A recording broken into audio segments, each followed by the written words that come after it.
Kick-off rally, Bagong Pilipinas. PCO.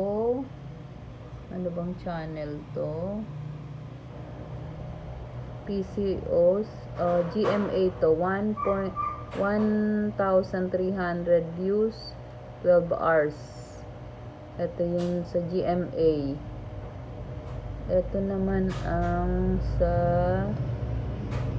PTB4, 200 publiko inaanyayahang makipag sa Bagong Pilipinas kick-off rally, 225 views one day.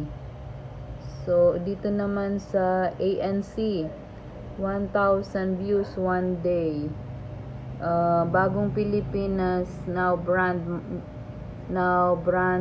ano to, of Marcos, new brand of Marcos. Tapos 5,400 PTB4, 12 hours.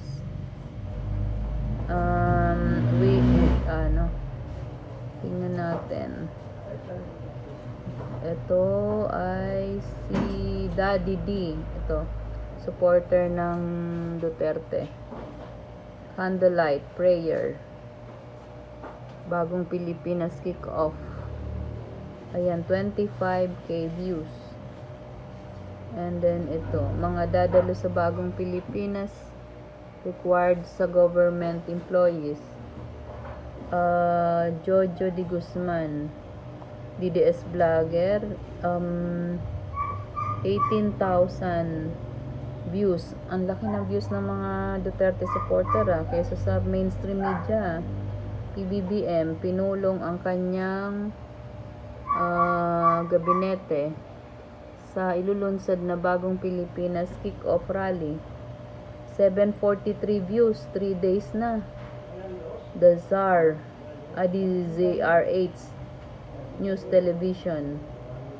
Ang baba ng mga ng mainstream media.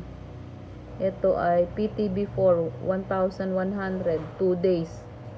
Inaanyayahan. Mga puro inviting to sa Bagong Pilipinas kick-off rally. Walang nagre-response. Live, Bagong Pilipinas. Preparation para bukas. Ito kahapon. Vincent Tabige. Ito ba? Hindi ko alam to si Vincent kung BBM. Pero meron siyang 10k.